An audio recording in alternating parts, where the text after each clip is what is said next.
Haleluya. Ninakupenda, Mungu akubariki. Na upendo wetu mpaka mbinguni. Amen, amen. Tuko tunajifunza juu ya alama za kurudi kwa Yesu Kristo. Et aujourd'hui, je vais parler d'un thème intitulé Comment identifier les faux prophètes et l'antéchrist, ou bien les faux prophètes et la bête. Amen. Quand on parle de la bête et les faux prophètes ndio mwenye tunaweza ita antichrist ou bien antichrist. Hasa hapa bawili watatumika pamoja, la bête et l'antichrist. Mais leo tutajua jinsi ya kuwaidentifie. Ningelomba un technicien s'il vous plaît, ni sauti hainitoshi pour que nijisikie bien. Faut wapandishe un peu volume, surtout ya maretu, sijisikie mzuri. Kila mtu analombaka yenyewe. Merci beaucoup. Tutafungua Biblia zetu, tutasoma Watesalonika wa pili sura yake ya pili na mstari wake wa kwanza hadi 9. 2 Thessaloniciens chapitre 2 verset 1 jusqu'à 9. Mais aussi nous allons lire aussi l'Apocalypse des Jean chapitre 17. Ni mule ndio tutajua jinsi ya kuidentifie les faux prophètes. Amen, amen. Est-ce qu'on peut lire ensemble? Mimi nitasoma kwa Kiswahili leo juu watu wote waelewe. Basi ndugu, tunakusihi kwa habari za kuja kwake Bwana wetu Yesu Kristo na kukusanyika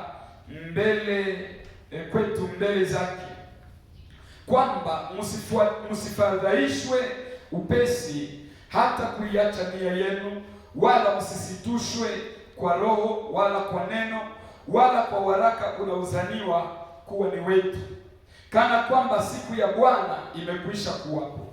Mtu awaye yote asiwadanganye kwa njia yoyote, maana haiji usipokuja kwanza ule ukengeufu, ukafunuliwa na yule mtu wa kuasi, mwana wa uharibifu, yule mpinzani ajiinuaye nafsi yake juu ya kila kiitwacho Mungu na kila kiitwacho Mungu ama kuabudiwa, hata yeye mwenyewe kuketi katika hekalu la Mungu akijionyesha nafsi yake kana kwamba yeye ndiye Mungu. Je, hamkumbuki ya kwamba wakati nilipokuwa pamoja nanyi naliwaambieni hayo? Na sasa lizuialo mwalijua, yule apate kufunuliwa wakati wake, kwa maana ile siri ya kuasi hivi sasa inatenda kazi, lakini yuko azuiaye sasa hata atakapoondolewa. 8.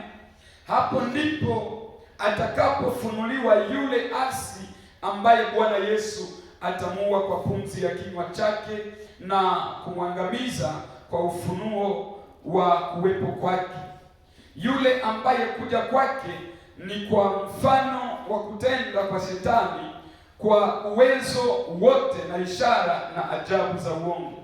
10 nasema, na katika madanganyo yote ya udhalimu kwa hao wanaopotea, kwa sababu hawakubali kuipenda ile kweli wapate kuokolewa. Kwa hiyo Mungu atawaletea nguvu ya upotevu wa uamini uongo, ili wahukumiwe wote ambao hawakuamini kweli, bali walikuwa wakijifurahisha katika udhalimu. Ni neno la Bwana. Amen. Mnaweza keti tafadhali.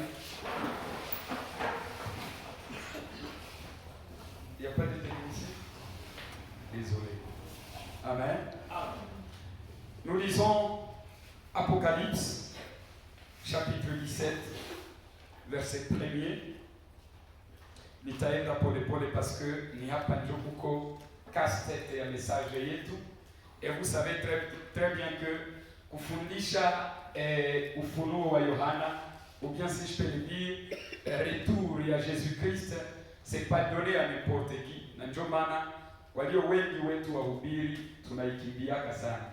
Il y a 3 livres dans la Bible qui sont difficiles à expliquer.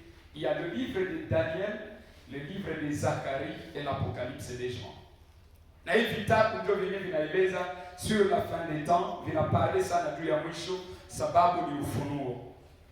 Biblia inasema hivi, Ufunuo wa Yohana 17, tutaenda polepole. Amen, amen. Akaja mmoja wa wale malaika 7 wenye vile vitasa 7, akanena nami akisema, njoo huku nitakuonyesha hukumu ya yule kahaba mkuu aketie juu ya maji mengi. Eske mko mnanifuata? Hukumu ya nani? Ya kahaba mkuu aketie juu ya maji mengi. 2 sasa inasema, ambaye wafalme wote wa nchi wamezini naye, nao wakaao katika nchi wamelevywa kwa mvinyo wa washerati wake. Akanichukua katika roho hata jangwani. Sawa? Hata jangwani. Nikaona mwanamke. Versi ya kwanza inasema akaona nani? Kahaba. Ya pili inasema nikaona mwanamke ameketi juu ya mnyama mwekundu sana. Versi ya kwanza, huyu kahaba anaketi juu ya maji mengi. Mesana ingia mkiroho, anaona huyu mwanamke anaketi juu ya mnyama mwekundu. Haiko vile? Tunaendelea. Mwenye kujaa majina ya makufuru, mwenye vichwa 7 na pembe 10. Na mwanamke yule alikuwa amevikwa nguo za rangi ya zambarau na nyekundu, amepambwa kwa dhahabu na kichwa cha thamani na lulu, naye alikuwa na kikombe cha dhahabu mkononi mwake kilichojawa na machukizo na machafu ya washerati wake. Na katika kipaji cha uso wake alikuwa na jina limeandikwa la siri, Babeli mkuu, mama wa makahaba na machukizo ya nchi. Nikamwona yule mwanamke amelewa kwa damu ya watakatifu na kwa damu ya mashahidi wa Yesu, nami nilipomwona nikastaajabu ajabu kuu. Na yule malaika akaniambia, kwani kustaajabu? Nikamwambia, nitakwambia siri ya mwanamke huyu na ya mnyama huyu amchukuaye, mwenye vile vichwa 7 na zile pembe 10. Yule mnyama ulimuona, alikuwako naye hayuko, naye yu tayari kupanda kutoka kuzimu na kwenda kwenye uharibifu.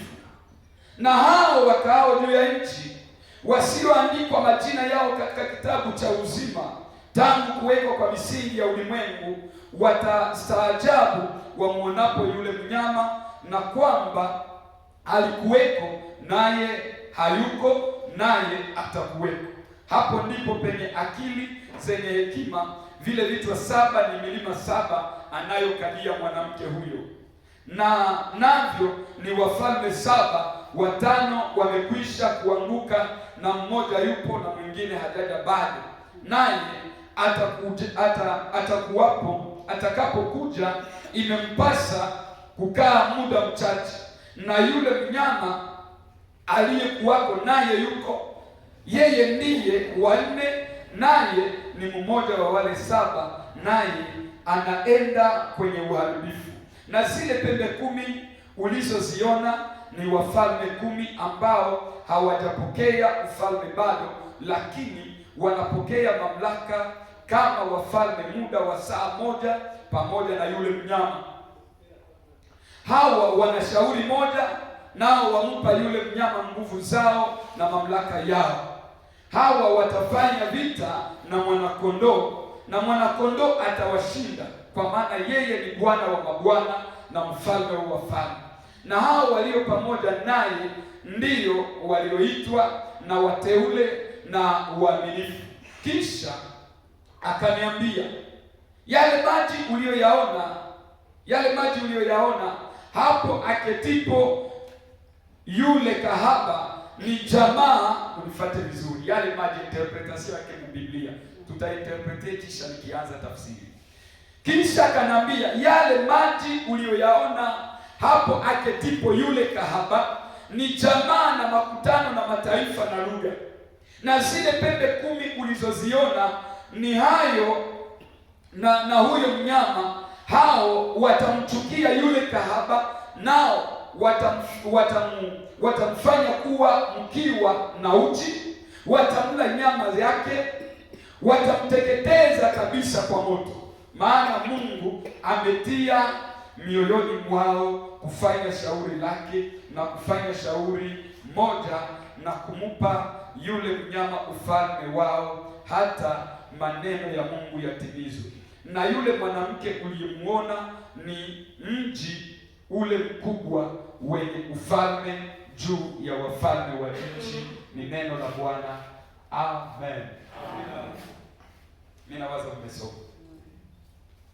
Nitatafsiri leo ama nitafasiria leo namna gani tunaweza kumtambua nabii wa uongo na mnyama. Ukiangalia vizuri hii unabii ya Yohana, mwenye alitangulia kuona haya maono ni Danieli. Ukisoma Danieli sura yake ya 7 mstari wa 1 hadi 7, Danieli anaona wanyama 4 wanatokea. Apocalypse 13, Yohana naye anaona maono aliyoyaona Danieli. Après 500 ans, Yohana anaona ile maono. Et ce qui va étonner, wakati Danieli anaona maono ya mnyama, juu Danieli aliona vyote vyenye tuko tunaishi. Danieli aliona jinsi telefone itatengenezwa. Je crois que kama ulishaka soma eschatologie vizuri, usome Danieli na usome kitabu cha Zakaria, Danieli anazungumza namna anaona telefone inatengenezwa. Il y a 2500 ans, Danieli alionaka maono jinsi telefone yenye tuko tunatumia itatengenezwa. Danieli akapenda aombe Mungu. Akauliza Mungu, nataka nijue siri ya haya maneno, sababu niliyoyaona sikuelewa na sikujua tafsiri yake. Ukisoma Daniel chapitre 9 chapitre 12, le verset 8 jusqu'à 10, Daniel akaingia maombi, akaomba, akasema nimeona lakini sikufahamu, nataka Mungu nipatie tafsiri. Mungu akamjibia negativement. Mungu akamwambia Danieli, wewe sitakuonyesha haya mambo, lakini nyakati za mwisho kutakuwa kizazi kenye kitatokea, watajitakasa, ni wao ndio watajua haya mambo, na hiki kizazi ni sie hapa. Juu si ndio wenyewe tunaishi nyakati za mwisho. Juu Danieli sana ona haya maono yote. Mungu akamwonyesha jinsi avion de guerre itatengenezwa, akamwonyesha jinsi helikopter de guerre itatengenezwa. Ndio Danieli akaona, na nikaona katika maono yangu huyu mnyama akafanya vita na mwanakondoo, lakini nikaona ndege zinaruka zinanyamba moto. Njoo nini, si njoo masokoi leo, si zinanyamba moto. Danieli alionaka ya 2500 ans. Kwenye anasema juu ya telefoni, anasema nikaona mtu wa mashariki na wa magharibi wanazungumza, lakini mtu wa mashariki anajiwe kwenye sikio lake, na mtu wa magharibi naye anajiwe kwenye sikio lake, wakazungumza na wakasikiana. Jiwe ni nini? Si ni telefoni. Nini ndio inatengeneza telefoni? Si ni kolta, si ni majiwe. Daniel aliona vyote. Sasa tuende polepole. Tumesoma kwanza wa Thessalonika, inasema ya kwamba hapa ni Paulo ndio iko napatia kanisa ya Wathessalonika tahadhari. Anawaambia msishitushwe kwa hizi nyakati za mwisho, parce que faux prophètes watatokea tena, watadanganya watu, na hao faux prophètes watazaliwa kwamba wanajazwa roho kama na sisi, juu watajifanya wenye kujazwa Roho Mtakatifu. Mais faites très attention. Ndio kwenye anasema ne soyez pas séduits par des messages qui semblent être notre message. Tu mwenye ataintroduire mnyama ni nani? Ni faux prophète. Tukizungumza faux prophète, ndio mwenye eschatologie inaita antichrist ou bien antichrist. Tukisema antichrist wala antichrist, hatukosee, yote ni mtu mmoja. Banamuita antichrist parce que Biblia inasema hapa mu Wathessalonika ya kwamba anajiinua juu ya kila kitu kiitwacho Mungu na kila kitu kinachoabudiwa. Halo. msi mungali district hatuyapatana. Amen, amen. Banaita Antikristo. Maana yake anajiinua juu ya nani? Anapinga Kristo. Yeye anajiita mpinga Kristo. Na wanamuita Antikristo sababu yeye anakuja kabla Kristo hajaja. Ni neno moja meliko na tafsiri mbili. Ni la mtu mmoja. Ndio maana ukisikia mtu anasema Antikristo, ubia anasema Antikristo, usimkondane. Anaitwa Antichrist parce que il s'élève sur tout ce qui s'appelle Christ. Yeye anapinga mambo ya Yesu Kristo, anajiita kwamba yeye ndiye Kristo. Na tukisema Antichrist manake yeye anakuja kabla Yesu hajaja. Nikisema kabla, cela veut dire que lui va précéder l'avènement de Jésus-Christ sur la terre. Juda ananiambia ya kwamba Yesu atarudia kudunia mara tatu. Ya mara kwanza alishaka kuja, akakuja par l'incarnation de la femme, akazaliwa kama mwanadamu, akazaliwa na mwanamke. Kuja yake mara pili atakuja comme l'époux de l'église, ni wakati yenye parapanda Italia. Kuja yake ya mara tatu ndio wanaita il viendra maintenant comme le juste juge et il viendra comme le lion de la tribu de Juda. Ni pale kwa atakaye itabiri sasa royaume yake sur la terre. Sasa mpinga Kristo ni nani? Mpinga Kristo ni kila nabii wa uongo. Ni kusema juu kiangalia jinsi Yesu anaidentifia mpinga Kristo, anasema maana makristo watakuja, watatokea ni wengi. Mais à la fin de compte kutakia tokea mmoja mwenye atasimama juu ya wale makristo. Hawa makristo wote, yani hawa nabii wa uongo wote watampatia mamlaka. Juu Apokalipsa inasema ya kwamba nilikuwa katika maono, nikaona wananionyesha kwanza mwanamke anakaa juu ya maji mengi. Bakisema mwanamke anakaa juu ya maji mengi, cela veut dire jana niongea kwamba kila kwenye Biblia inasema juu ya eschatology, juu ya mwanamke anamaanisha kanisa. Bwana sifiwe. Na tukisema juu ya maji mengi, selon recherche eschatologique wanasema nous devons étudier aussi la géographie. Parce que eschatologie inatusaidia tulinganishe Biblia ama matabiri yenye iko mu Biblia na nyakati zenye tunaishi. Quel est le continent le plus inondé par les eaux, le plus entouré par les eaux? C'est l'Europe. Haiko vile. Maana Biblia inasema ya kwamba huyu mwanamke alikuwa anakaa juu ya maji mengi. Sasa wanasema kama njoo yenyewe tumesoma, sasa nitakuonyesha haya maji mengi niliyokuonyesha ni nini. Biblia inasema ya kwamba ni lugha za watu na tena ni mataifa ya watu. L'Europe est entourée par les eaux. Mais mu Europe ndio mtatokea ile kanisa, ule kahaba. Bakisema kahaba, donc c'était une église qui tenait, mais elle a été déchue par le faux message. Yenye ilitudetourner. Mais deuxième vision ya Jean anasema ya kwamba nikaona katika maono, verset 3 inasema nikaona katika maono mnyama katika jangwa, lakini mwenye anapanda juu ya mgongo yake ni kahaba. Haiko vile, ni mwanamke. Kisha nikaangalia, tukisema desert, la vie désertique manifeste manake ni kanisa yenye ilikuwa inasimama lakini imeshapotoka, imepoteza uongozi wa Roho Mtakatifu. Inaishi katika ukame, katika jangwa ya kiroho. Cela veut dire que ça sera une très grande église. Dieu anasema ya kwamba na nikaangalia alikuwa na kikombe katika mkono wake. Tena kikombe chenyewe kilikuwa cha dhahabu dans sa main. Akisema kikombe cha dhahabu manake itakuwa kanisa yenye iko na pesa za ajabu sana. Kama mko mnanifuata? Yes. Unaweza endelea? Mimi nawaza deja wamama wako wanajipata na wanasema, donc cette église existe déjà. Et elle existe déjà. Hili kanisa liko deja na lishakatokea.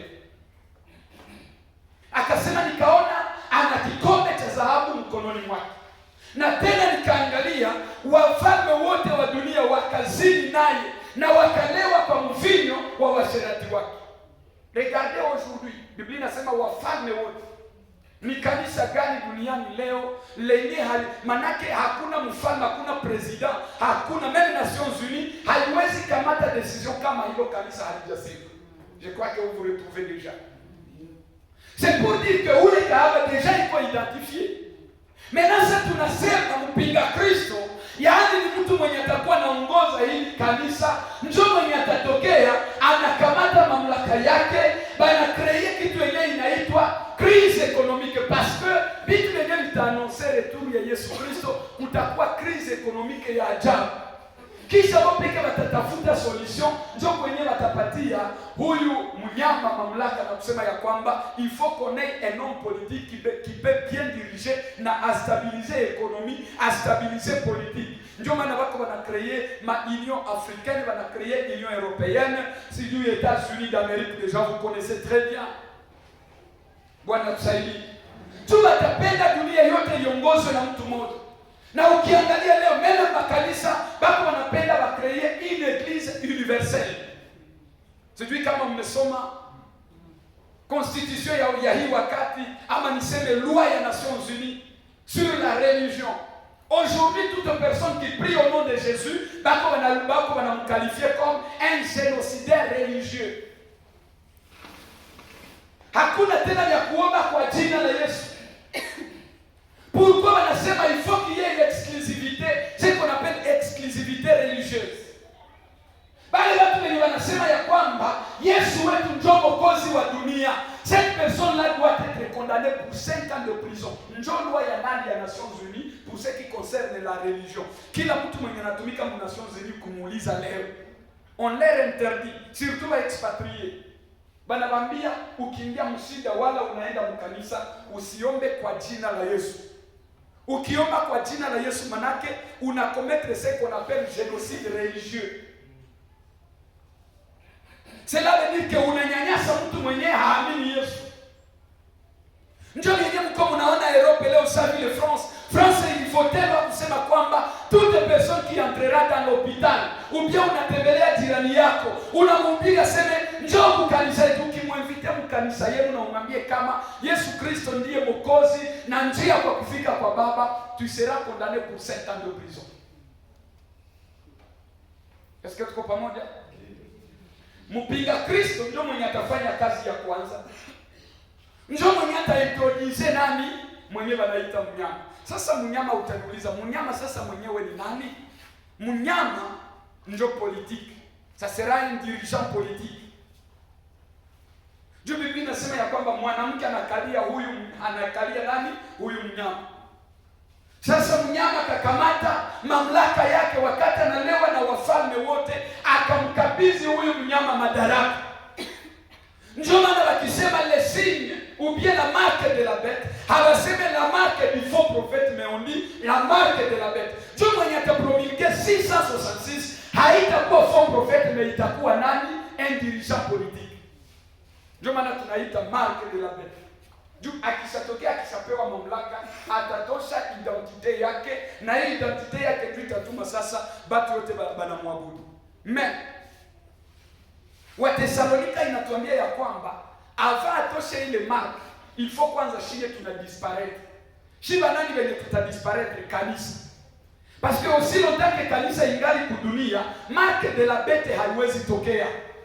Sababu gani? Nguvu za kanisa zingali zinawazuia basi toshe siri zao zote. Même si watu wanasema sema non, COVID-19 ndio marque de la bête, c'est faux. Biblia inasema, tumesoma sote pamoja, inasema ya kwamba hiyo siri inaanza kufanya kazi sasa hivi. Ilishaanza kufanya kazi. Mimi nawaza mnakumbuka wakati Facebook ilitokea, même internet, watu wengi walisema hii ni chapa ya mnyama. Haiko vile? Sijui kama mungali mnakumbuka. Wakati tulisikia vitu mbalimbali vinatokea, tukakuwa tunasema hii ni 666. Et certainement ni matayarisho Facebook. Ujue kama bote wako na mission ya kuaccomplir prophétie, parce que il faut que le monde soit un. Or pour que le monde soit un, ukiangalia slogan ya hii réseaux sociaux yote banasema ya kwamba que le monde soit connecté. Sijui kama nifataka nani interview ya huyu peti mwenye alitengeneza Facebook, anaitwa Mark Zuckerberg. Wakati wanamuinterview juu ya creation ya Facebook, bakamuuliza pourquoi tu as créé ça. Ba journaliste wenyewe walikuwa wanamuuliza bakaremarke anavala kagule, triko ya kagule. Mais haitoshaki shati ya ilikuwa ya bleu. Kama ngali mnakumbuka wenye walifuata ile interview. Ilikuwa kagule moja ya bleu mais inachuya. Bakamuuliza pourquoi dans des grandes manifestations, même kama ni wa president ndio wanakuinvite, hautoshaki kagule unaivalaka tu. Akasema c'est parce que il y a un secret qui est caché dans ce tricot ici. Sana tosha ile kagule yake wakaona humu ndani kumgongo, ndani kwa ndani mnachapwa hii shema ya nani ya Facebook. Sasa mtu angala anaingia kwa Facebook wa mpya, kulikuwa kunakuwa pentagram moja ile wanachapa pale. Sasa kakasema ya kwamba na kwa ile pentagram kulikuwa licho, c'est juste que walishaitosha, kulikuwa licho sasa ile inakuwa $1. Le petit akasema ya kwamba c'est une mission que j'ai reçue de Lucifer pour créer Facebook pour que on arrive à connecter le monde entier, na monde entier yote ikuwe contrôlé par Lucifer. Ndio kisalisemaka ile interview inakuwa kanao je crois. Bwana tusaidie. Ujue kama wakati unajiconnecter kwa réseaux sociaux zote, tu ne te contrôles pas toi-même, mais tu es contrôlé par le monde technologique. Tes informations sont enregistrées quelque part. Benye wako na iPhone wangu wanaweza nipatia sheria. Mimi kisi niko na hubiri hapa, iPhone inanifilme, cette vidéo manake inaenda wapi? Automatiquement dans les serveurs ya nani? Ya iPhone. Ndio kusema ya kwamba wafalme wote watakusanya mamlaka yao. Bakisema wafalme haimaanishi tu wa president. Les grands dirigeants ya ma réseaux sociaux, bali wenyewe walitengeneza GPS, wenyewe walitengeneza Facebook, Twitter, sijui Instagram, bote wako na server yao kwenye wanastoke ma information zote za dunia zenyewe wanapata. Wakati kanisa litanyakuliwa, banakamata serveur zao, banazipatia mnyama ule dirigeant politique pour que maintenant a contrôler kila kiumbe juu ya kujua kukontrole mwenye hakupata 666. Bwana sifiwe. Amen. Est-ce qu'on peut continuer? Kuna unasa vile baridi iko hamunisikia hata. Muko makini. Amen, amen.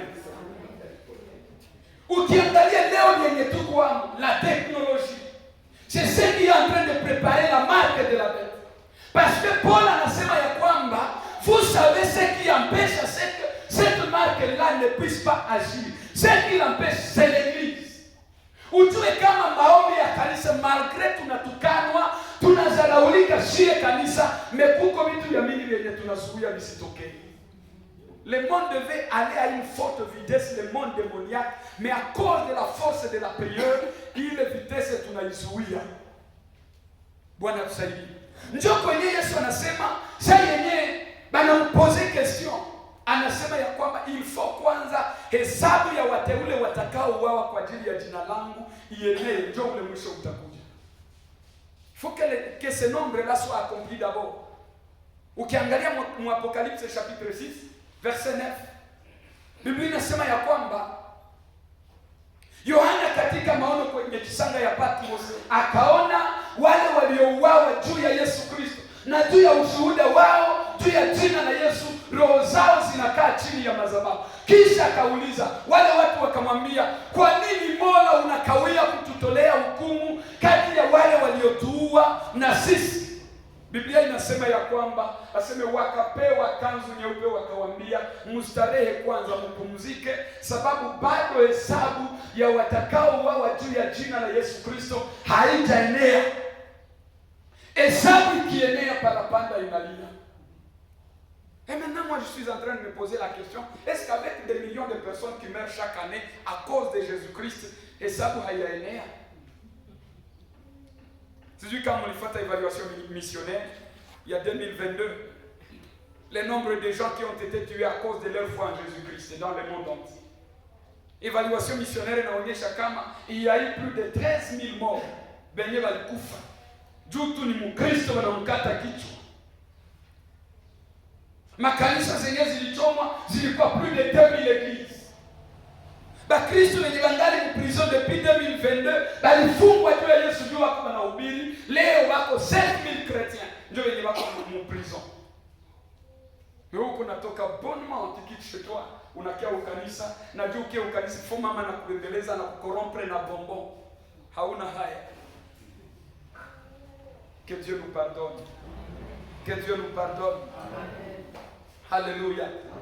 La marque de la bête, qui va initier la marque de la bête? Parce que cette marque-là, elle agit déjà.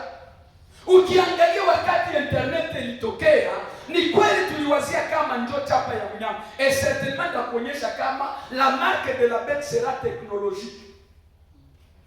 Bwana tusaidie. Parce que Biblia inasema ya kwamba il faut que le monde entier soit identifié. Personne ne pourra acheter ni vendre s'il n'a pas ce signe-là de la marque de la bête. Namna gani itatokea? Par les avancées technologiques, tunaweza sema kama marque de la bête inatatokea parce que ni itaruhusu watu wote wakwe connecté na watu wote waseme lugha moja. Est-ce que vous savez qu'aujourd'hui, à travers l'internet, tout le monde, un francophone peut entendre un anglophone même s'il ne parle pas anglais. Mon téléphone yako, mko ma application za translating kama sijikoroga.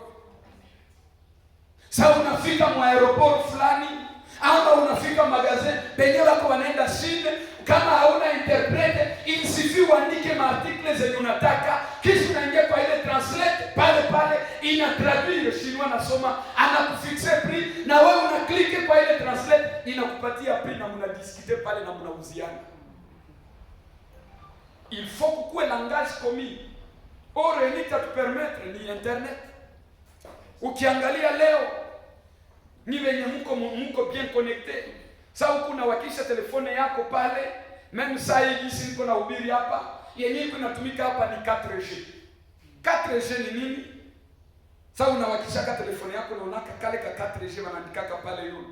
Vous devez savoir que c'est un signe. Ama niseme ni siri yenye iko natayarisha chapa ya mnyama.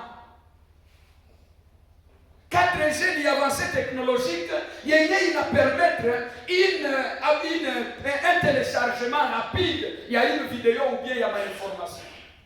Maintenant kuko 5G ni avancée technologique ina permettre mwanadamu akwe connecté na vitu vyake. Naweza zile manyumba za 5G zilishajengwa à travers le téléphone. Lorsque tu as le 5G, tu peux contrôler ta maison qui est à Bukavu. Uko hapa unafungulia mtu mlango mwenye iko Bukavu. Ndio maana ya 5G haianza tumika huko kwetu. 5G bitu yako yote yenye iko mnyumba liko connecté. Kama ni congélateur unaikontrole à partir ya telefone yako. Huko mkanisa mtu akigusa congélateur, telefone yako ina vibre, unaona mkono ya mtu iko congélateur, manake mtu iko anafungula congélateur. Ndio 5G. Na tumesikia kama washino walishatosha 6G.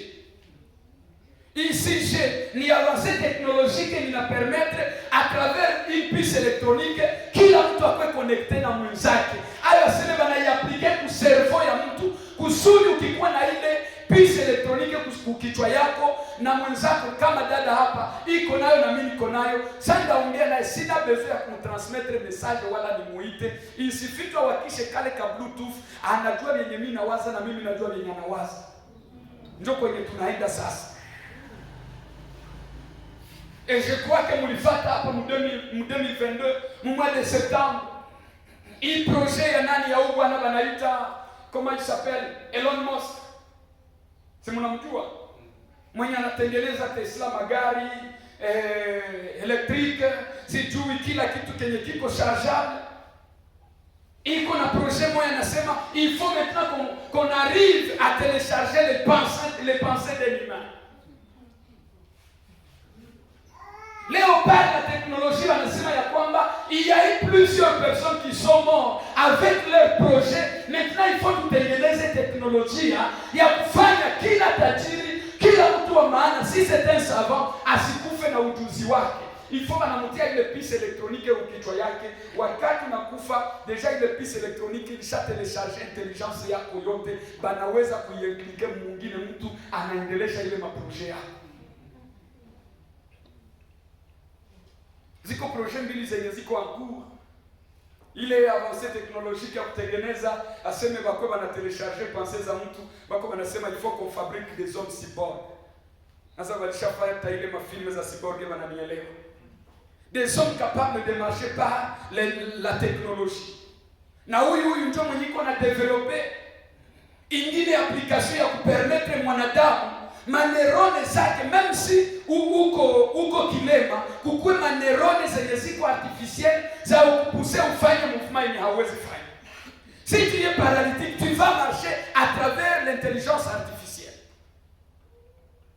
Kama mkono yako haitumikake, uko na mkono mmoja haitumikake, leo ujue kama bako wanatengeneza teknolojia mu 2030, kila mtu mwenye iko kilema banasema kama il y aura plus de paralytiques sur la terre. Or Biblia inasema ya kwamba wakati mnyama atapewa mamlaka, atafanya kwamba pasiweko na mtu yeyote mwenye atajiuliza kama yeye haiko Kristo, parce que atafanya miujiza, meme moto ataishusha kutoka mbinguni. Sasa Biblia inasema ya kwamba atakuwa na uwezo wa kushusha moto mpaka mbinguni. Cela veut dire que kutakuwa teknolojia, sauf que watampatia ile mamlaka ya ile teknolojia. Par la technologie, il est capable d'implorer le feu.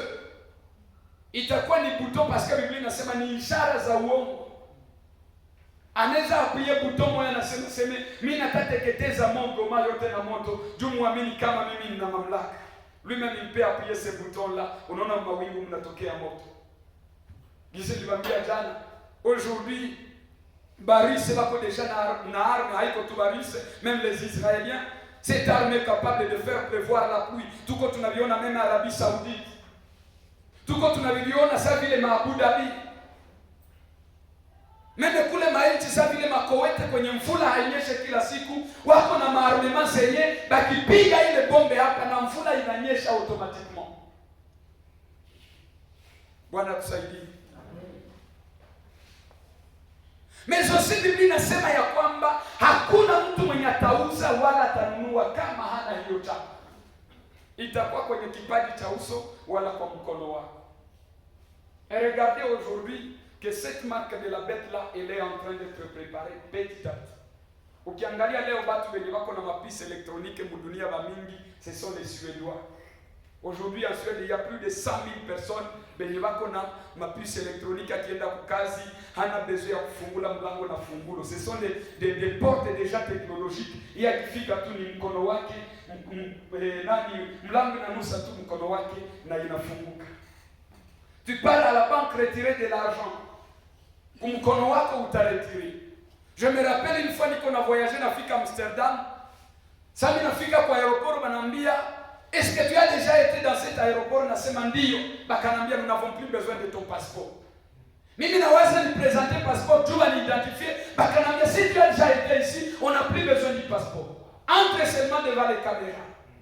Sasa naingia mbele ya kamera, bana scanner tu banaambia sema kaza licho yako ya gosi munani mu kamera. Sasa na kaza bana scanner tu ile retine yangu na inawatoshia ma information zangu zote. Même les groupes sanguins ils sont là-bas. Là où je suis, les villages non connus à Amsterdam, iko mwa ile mashine yao. Or licho iko wapi? Si licho iko kufro. Sasa Biblia inasema kama hakuna mwenye atauza wala kununua kama hana ile chapa kwenye kipaji cha uso wake. Cela veut dire qu'il y a un moment qui va arriver où on va scanner tout le monde. Parce que ile marque itakuwa technologique. Jua kuidentifier kama uko na ifo ordinateur inakuwa pale. Si wote ma données zetu zitaingia. Aujourd'hui avec les passeports biométriques, les permis de conduire biométriques. Quand on parle de biométrique, cela veut dire qu'on a pris les données corporelles aussi. Haiko vile. Benzetu wenye walisoma informatique na hapa Goma déjà kuko ile mamilango, même pour les gens qui travaillent, pour même dans des banques, pour signer la présence, plus question ya kukamata kalamu uanze signer, ni kuweka tu puse yako hii kidole yako tu hivi, mashine inanotifie saa yenyewe unafika na inatosha identite ya mwenye anaweka kidole. Hakuna mwenye anaweza signer tena kwa nafasi yako. Hii yote iko na tayarisha nini? Marque de la bête yenyewe tunaita 666. Mulifata na huyu bwana naye mwenye anaitwa nani, comment on l'appelle? Le Bill Gates. L'homme fort de Rubaya qui exploite les coltans. Na iko na teknolojia yake leo, bako wanafanya maendeleo na etude yayo. Yeye anasema plus question ya kuua nyama, kuua ng'ombe, kuua mbuzi. Ile maloi zote zitatokea. Je crois que déjà Obama alikuwa alishaifere voter pour Nations Unies en 2014 wakati anasema ya kwamba il faut qu'il y ait la légalité mais aussi le droit de vivre entre l'homme et l'animal. Wewe mtu kitafuta kufurahia nyama unaioa, unaoana nayo. Kama ni mbwa tu unapenda kwa mke wako unamuoa. Ndio kwenye Biblia inasema ya kwamba hawa watu wote walikuwa na majina ya makufuru, wakazini na huyu mpinga Kristo, yani huyu kahaba. Bwana tusaidie. Leo iko na projet yenyewe wanaita Green Meat, sijui kama ulishaiona. Wende tu kwa internet uandike tu Green Meat, projet ya nani ya Bill Gates. Ile Green Meat ni teknolojia, banasema ya kwamba plus question parce que il faut nyama naye akuwe na haki ya kuishi kama na mwanadamu. Mwenye ataua nyama naye akuwe kondane. Ile Green Meat ni teknolojia ya kupermettre uoteshe nyama gisi unaoteshaka majani. Na deja wako banaziprobi. Bako banakamata maserile za ngombe banaziweka mu mashine zimoya hivi. Ile mashine na permettre sawa maki kama uliweka hii magarini, kesho unalamuka unakutana na mnofu wa nyama bilishaota pale. Iko natimiza unabii yenye Daniel alitabiriaka ya 2500 ans. Daniel anasema ya kwamba kisha nikaona hekalu la mfalme Sulemani limejengwa. Sasa yeye anaona ile maono, akasema ya kwamba na nikaona sadaka na zabihu safi zimesimamishwa patakatifu. Juu wakati watajenga hii temple yenye Donald Trump alisema kama wajenge pale Yerusalemu, wakati wataijenga ilifo wanatoa sadaka za kuteketezwa, sasa vile muagano la kale wanachoma nyama pale kwa ile madhabahu. Sasa Obama wakati alipotea ile loi akasema ya kwamba wakati watajenga ile hekalu la mfalme Sulemani, haitakuwa tena hekalu lenye litaongozwa na kuhani wala litaongozwa na un rabbin juif ou bien par un pasteur. Akasema kama itakuwa mali ya Umoja wa Mataifa, maana itakuwa patrimoine mondial. Ikishakuwa patrimoine mondial, wakati wanamaliza kuijenga, maana hakuna mwenye ataidirige comme personne, mais ni Umoja wa Mataifa ndio itachagua mwenye ataidirige. Na njoo kwenye unasikia Biblia inasema ya kwamba mu Mathayo chapitre 24 verset 15 inasema ya kwamba na tena mtakapoona chukizo la uharibifu lile lililonenwa na nabii Danieli limeingia patakatifu, asomaye na fahamu. Lile chukizo litatokana na Umoja wa Mataifa, ubia l'Union Européenne.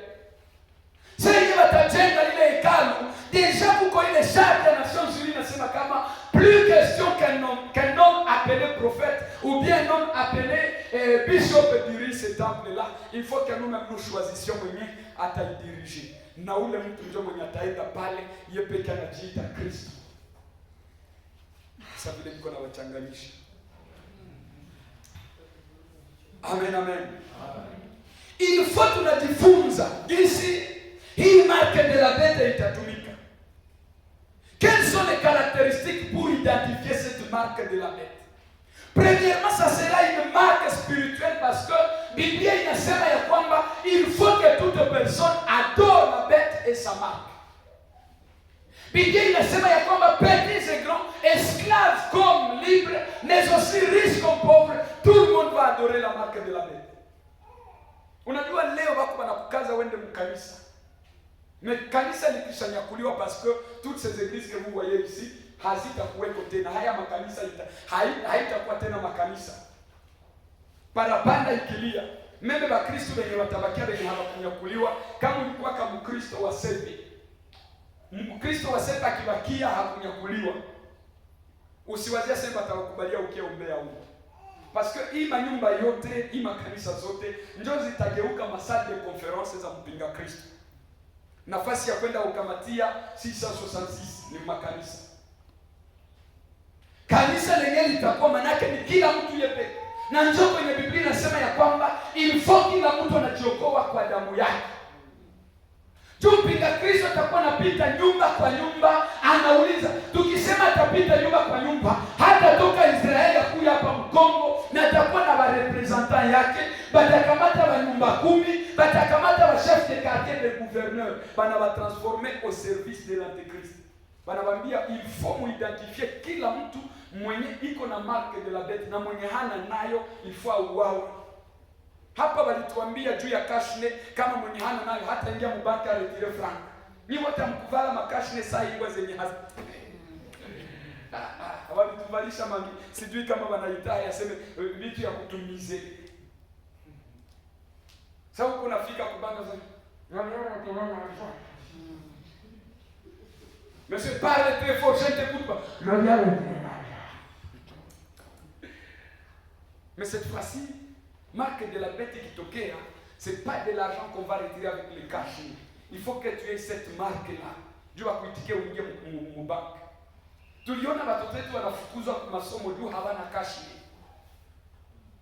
Les gens qui vont rater l'enlèvement, les enfants ne vont pas étudier kama hawana cash, kama hawana chapa ya mnyama.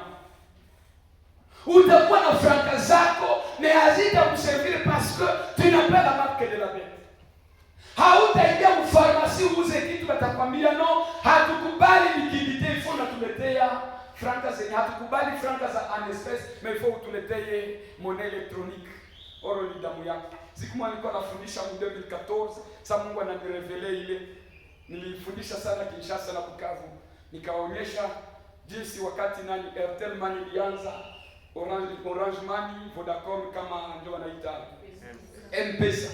Nikawambia faites très attention parce que ça c'est la marque de la bête qui s'annonce. Batu bakaniita un illettré dans l'évangile. Nikawambia ça va aller à petit feu parce que le diable connaît que construire le tour de Babel, les gens sauront. Haifai tena banajenga ya mabiki, mais il faut baijenge technologiquement mais ikue petit à petit. Sasa ni tellement inaanza, sijui kama ngali mnakumbuka kutuma franc siko banatuambia sema ni gratuitement. Est-ce que leo tena ni gratuitement? Kuretirer franc ilikuwa gratuitement, est-ce que leo ingali gratuitement? Non. Sasa yenyewe ilianza, sijui kama unakumbuka ma message, sasa wenyewe walikuwa wanapita sema weka franc zako kwenye mwizi hawezi fika. Ni wapi mtelefone yako? Tuwe peke ndio uko na kode yako. Bale watu wenye walitengenezea Airtel Money na wao peke bakatengeneza njia ya kuibiwa franka mu Airtel Money. Leo sikuko ba mwizi wako wanaingia makonte zetu na wanatuiwa franka. Banakwambia sema umegania mabonus, compose numéro pour que les bonus entrent. Na wewe tellement unapenda vya mingi sana na vya bure, una compose na kasanga lao ulikuwa nako kanaenda. Zika mko mnakumbuka. Dieu a dit va créer une défaillance. Franca zetu ziibiwe na ziko mu téléphone. C'est parce qu'ils sont en train de nous pousser là où ils vont nous dire que franca zako haziko mu sécurité mu Airtel Money wala mu M-Pesa, Orange Money ama mu MTN. Il faut franca zako zikuwe sasa kudamu yako. Tunge tu hapa karibuni 2025 2030 batatuambia kama désormais hakuna kuweka franca tena mu Airtel Money. Dieu sitakuwa zinapotea na hawakuita cette fois-ci. Désormais batatuambia kila mtu ifaa kuwe na piste électronique ya contrôler franka zake zikuwe relie na damu yako. Na ndio kwenye unabii unatimilika. Bwana tusaidie. Que Dieu vous bénisse abondamment. Amen. Que Dieu vous bénisse abondamment. Amen. Même si haiko message ya kutakia sema uza gari epokee hayo. Parce que inakutayarisha kwa safari ya kwenda mbinguni. Biblia inasema ya kwamba ifo mjue kweli yote kabla Yesu Kristo hajakuja. Wapendwa, ifo tufanye utafiti na tujifunze juu ya habari za kurudi kwa Yesu. Maintenant sikia jinsi Biblia inasema. Yohana anasema ya kwamba kisha nikaona huyu mnyama amelewa kwa damu ya watakatifu. Na nikaangalia katika mkono wake mulikuwa kikombe, na tena kikombe chenyewe mulikuwa mvinyo akalewesha wafalme wote kwa washerati wa mvinyo wake na mataifa yote. Angalia leo, quelle est l'église la plus imitée aujourd'hui? Yenye même l'église de réveil nayo inapenda ikopie namna yao ya kufanya ibada. Biblia inasema ya kwamba nikaangalia katika kibali cha uso wake mulikuwa majina ya makufuru, na tena mulikuwa umeandikwa jina kubwa ambalo wanaita Babeli, mama wa makahaba. Mama wa makahaba manake mama wa makanisa ambazo zimepotoka, haziongozwi tena na Roho Mtakatifu.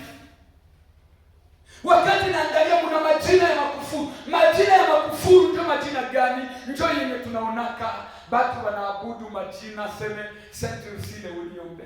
Hey, wewe mwenye unaombaka Ursule pole sana. Wengine seme Saint Ignace. Wengine seme Saint Moise, si ungependa kuombea. Mtakatifu Musa utuombee. Mko wa Augustin. Saint Augustin utuombee. Anuarite utuombee. Hayo yote ni majina ya makufuru yenye Yohana aliona ya 2000 ans. Akasema ya kwamba ninaona jinsi watu wanaabudu hayo majina ya makufuru. Bien-aimé, tusishitushwe. Ndio jinsi Yohana yeye anasema msishitushwe kwa waraka wowote. Waraka manake ne soyez pas étonnés par leur doctrine. Ma doctrine zao zitasemble kuwa le plus bon et le plus modéré, les non agressifs. Mais msishitushwe nayo sababu ni ya uongo. Tunasikia même nous les chrétiens, quand on fait référence, on fait toujours référence à des églises qui ne sont pas conduites par le Saint-Esprit. Oh non, munaona ba musulmans, abo banaheshimia parce que ils sont pas spirituels, parce que ils n'ont pas la vie éternelle. Kitu yenye iko kwa ahadi, kila mtu anakeshaka juu yayo, na kuna wakati mtu anaiwa zao. Ne condamne pas ton ami chrétien à cause d'un musulman ou bien à cause d'un catholique. Nous ne sommes pas des catholiques. Ase bapadiri abakritika ke ba Kristo abakritika ke bapadiri ba. Basi tuko na mission ya sawa sawa na vision ya sawa sawa. Bwana tusaidie. Or, hier quand je vous ai lu la Bible inasema ya kwamba ils vous haïront à cause de mon nom. Et plusieurs se trahiront. Sasa yenyewe watu wako wanaona matrahison. Banawazia kwamba vinashangaza Mungu. Hakuna kitu kenye kinashangaza Mungu parce que c'est prophétique et il faut que ces choses s'accomplissent. Il faut qu'on haïsse. Il faut que msepe wa Kristo wachukiane. Ne vous trompez pas bien-aimés. Même msepe vita itatokea makanisa. Semi natatoka msepe wapi? Sepe kabisa haisimame tena. Ukitoka unakimbia mission. Tu dois rester ici. Il faut uvumilie vita. Na ndio kwenye Biblia inasema ya kwamba lakini atakayevumilia mpaka mwisho ndiye ataokolewa. Si tu persévères jusqu'à la fin, malgré ce que l'Antéchrist va faire, malgré ce que la bête va faire, mais tu dois supporter. Ukivumilia utanyakuliwa. Nakutakia usikose kunyakuliwa kwa jina la Yesu. Nakutakia usikose kunyakuliwa kwa jina la Yesu. Que personne ne vous séduise d'aucune manière. Que personne ne vous séduise par de faux messages. Parce que tous ces faux messages zitasemble kuwa messages zenye zinajenga. Na wengine watasema non, dans cette église là on ne parle pas en langue. Moi je ne vais pas prier là où on ne parle pas en langue. Dans cette église là hawaitikake mtu anafanya hivi. Non, mimi sitaenda kule. Bien-aimé, faites très attention. Ma doctrine leo ni zamini sana. Kuko ma doctrine zenye zinapotosha watu hata point wewe kunajiuliza niko mlia wapi. Et ce qui est bon, avec que ça tunafika kwa makanisa za vile unajisikia ka c'est comme si vitu havichaki. Mtoto wa sasa akifika kwenye hakuna Roho Mtakatifu anajisikia ka c'est comme si non kwenye niko ça ne suffit pas, il faut que je sorte d'ici. Que Dieu vous bénisse. Amen. Amen. Amen. Mungu akusaidie, tu peux tout perdre, mais ne perds pas les klaxons spirituels. Les klaxons spirituels, c'est ce qui te dit que là où tu mets le pied, ça ne convient pas. Les klaxons spirituels, c'est ce qui te dit à l'église simple, tu es bien arrivé dans la maison. Sasa ukipoteza hii yenyewe wanaita klaxon ya kiroho. Njoo hii inakwambiaka kama huyu mtu mwenye anaongea haiko mtu wa Mungu. Njoo hii inakwambiaka hii message haiko ya Mungu. Njoo hii inakwambiaka hii ni ya Mungu. Na kuna watu wenye wako na ile kitu, ile klaxon spirituelle, watu wa kwanza ni mama. Est-ce que vous savez ça? Watu wa kwanza wenyewe wanaidentifiaka un faux prophète, un faux serviteur de Dieu, ce sont les mamans. Mema mkutano wa Yesu. Yesu iko na hubiri mkutano, watu wote wanafurahi, wakina Petro wanafurahi. Mama mmoja anakusoma na message, anasema il n'est pas permis que la femme parle parmi les hommes, mais non, acha tu niseme. Mama akasema nalibarikiwe tumbo la mwanamke lenye likuletaka kudunia. C'est parce qu'elle a senti des coussinets spirituels, akasema hii contact, ba Petro wanahubiria kama si alisikia. Nimesikia manabii mingi wamepita, wanahubiri si asikia ya hivi. Ni huyu Yesu. Na ndio kwenye Petro naye anaenda aseme à qui nous encore si ce n'est que vers toi. Parce que en toi il y a la vie. Bien-aimé, ne t'éloigne pas de Dieu. Reste fidèle à l'église et reste fidèle à Jésus-Christ. Biblia inasema ya kwamba na wale wote ambao waliovumilia watapanguzwa machozi. Et lorsque nous serons dans notre fête de noces, aseme malaika watatusikilia nao iko sawa ile kawivu kadogo, batamuuliza Jésus, qui sont ceux? Hawa nao ni wanani? Aseme Yesu atawajibia, ni wanangu walioshinda ziki za dunia. Aseme chukueni kitambaa muwapanguze machozi. Hautapanguzwa machozi yenye haukulia. Ifo banatulilisha hapa kudunia. Hautapanguzwa jasho yenye haukutoka. Il y a des fois je rentre à la maison. Mimi nasikia kabisa mwili unatoka na mimi nasema non, cette fois-ci je vais démissionner de la prédication na mimi nitafute kazi. Comment un ingénieur agronome anaweza kuwa anateseka, on lui donne rien. Pardonnez-moi. Le dimanche là quand j'avais clôturé, vous m'avez bien béni par une bonne offrande. Alléluia. Mais des fois je m'engageais, est-ce que vraiment c'est ce que je mérite ça? Moi un ingénieur agronome. Mais le Saint-Esprit me dit, il y a la vie éternelle qui t'attend. Unaweza tumika au ministère de l'agriculture, mais l'agriculture ne saura pas te payer comme les cieux vont te payer. Et je prie pour toi que le bon rémunérateur soit reconnaissant de ce que tu fais. Anayelipa vizuri asisahau kazi unayomfanyia. Ni kazi ya mateso na ni kazi ya kinalipa. L'Apocalypse des gens est en train de dire, il faut que vous compreniez ces choses, car ce sont des choses qui arrivent. Ni vitu vyenye vinafika na tayari vinaanza tokea. Si vyote vilishatokea, nini ndio hamuone tena? Aujourd'hui par la technologie vyote vinaonekana. Mais Biblia inasema ya kwamba kisha wafalme wote wa dunia wakishazini na huyu kahaba atampatia mnyama mamlaka. Kisha mnyama atainuka naye, usikie tu.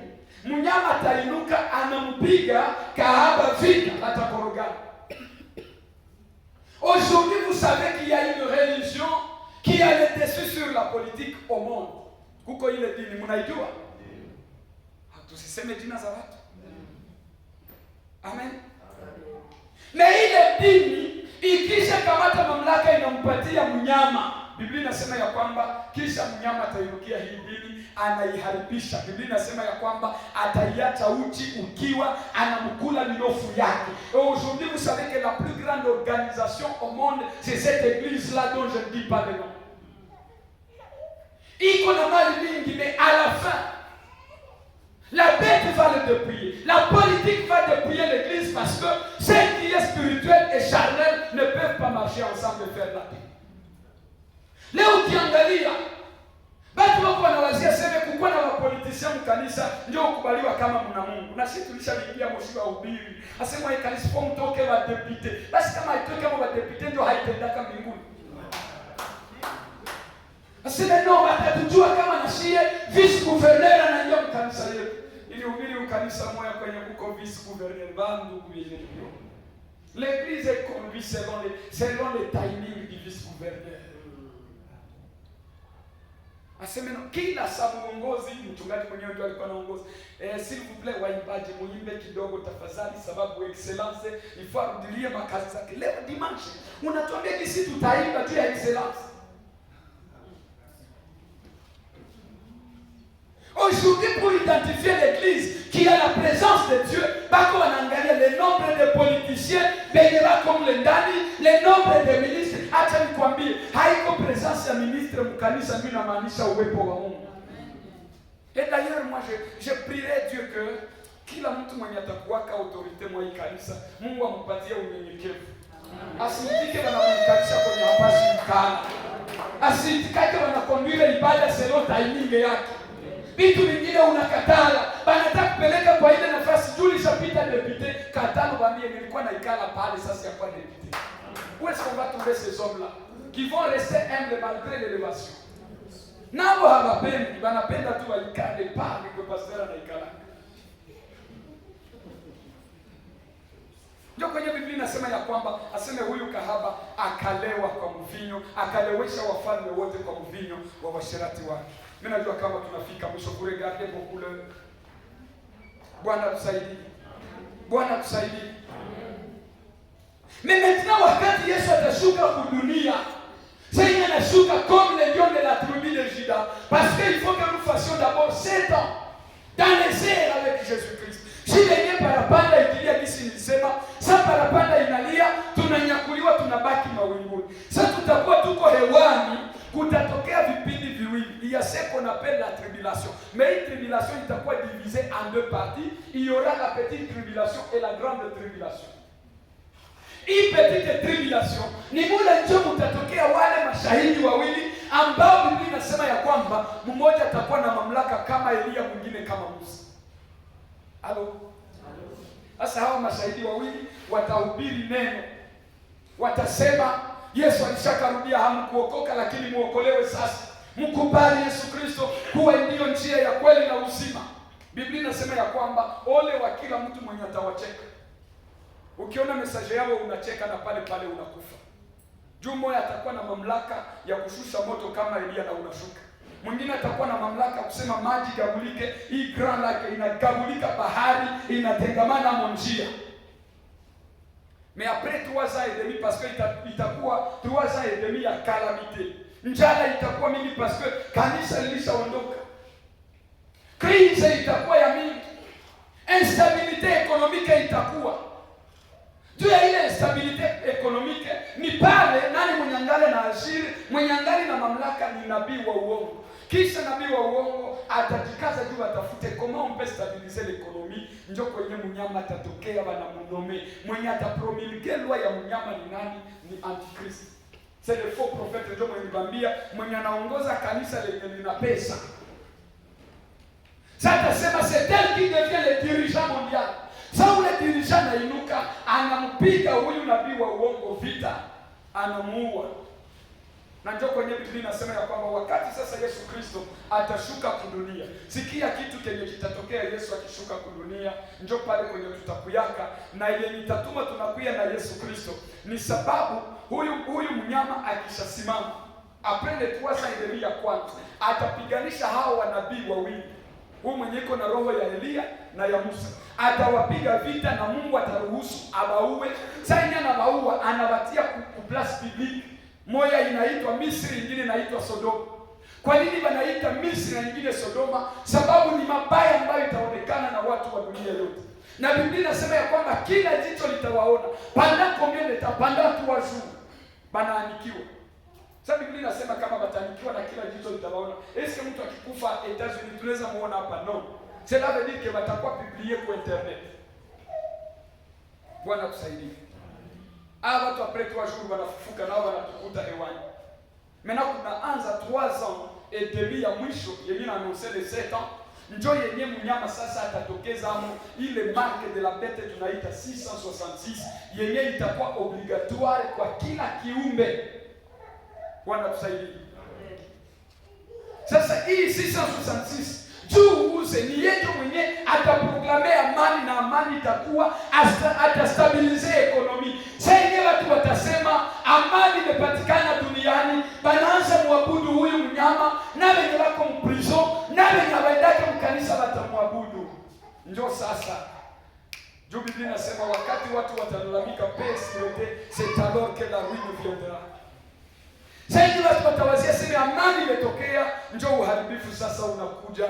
Ni pale Wayahudi wataremake kama no, mwenye alisimama kama Kristo hafanye kama vile maandiko inasema.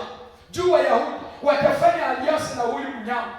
Mewataremake kenye iko nafanya halilingani na Torati ya Musa.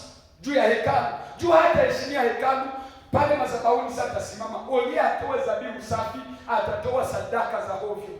Wengine wanazoea kusema Olia achome ngombe pale wala kondoo, atakamata nguruwe ndio zenye atachoma kwenye madhabahu. na ndio Wayahudi watampiga vita. Biblia inasema kama kila jeshi na kila taifa ya dunia itainuka kumpiga Israeli vita. Aseme Israeli anazoea kushinda vita, mais ile si hatashinda vita. Même les Congo va affronter Israël. Na shia tutapiganisha Israel. Heureusement mimi sitakuwa. Ndakuwa kama niko hewani na Yesu Kristo. Haleluya. Biblia ikisema ya kwamba kila taifa, cela veut dire qu'il y aura une armée mondiale. Na ile armée mondiale itaongozwa na mpinga Kristo, na ndio ile yenye tuko tunaona leo. Labda wako wanaita armée ya Nations Unies comme la MONUSCO. Juu na shi deja tulishadere kunani ya Nations Unies. Si tuko na majeshi wa Nations Unies. Pamoja wako Chad, sijui wengine wako wapi. Wengine wako kama ni Zimbabwe, sijui kama wapi. Ni kuonyesha ya kwamba sasa yenyewe mpinga Kristo Israeli itamwinukia. Juu Israeli itakuwa na armema ya ajabu sana. Batakamata ile majeshi yote, ndio wanaita vita ya Armagedonia. Ile vita ndio itatuma Kristo anashuka kudunia. Sasa Yahudi watapigana vita na jeshi la mpinga Kristo. Aseme hawatashindaka ile vita mpaka mpinga Kristo anaua 50% ya Wayahudi. Sasa wanaona wanaisha, watakimbilia wapi? Mumilima ya Mizeituni. Sasa nafika mwa ile kilima wanalalamika, yuko wapi Masia tuliyeahidiwa? Njoo utuokoe. Yesu atashuka pale pale, anatuambia shiba takatifu wenye tulikuwa tuko tunasherekea naye kule hewani, anatuambia mshuke twende tusaidie taifa teule. Haleluya. Biblia inasema Yesu atapandia farasi nyeupe. Atapanda kwenye punda nyeupe. Na ukiangalia vizuri, juu Biblia inasema kama hatutaitwa tena Wakristo, lakini tutaitwa makuhani wake. Benye watakuwa pigana ile vita pamoja na Yesu ni shie watakatifu wenye tulinyakuliwa. Make Yesu comme general de guerre, misa vile colonel na mwambia Yesu, kote ninaangalia kote ya Rwanda, Kongo, mimi Moize ndio napigana. Juu Biblia inasema ya kwamba kwa pumzi ya kinywa chake ataharibisha majeshi ya mpinga Kristo. Ndege zote zinazonyamba moto, asema Yesu atakuwa tuko na puliza na avion de guerre naanguka. Hasa mimi namwambia Yesu, niache mpeke niende Kongo, Rubaya kule kote, mimi ndo nazunguruka pale. Sasa niona ka avion de guerre kanapita na puliza kanaanguka.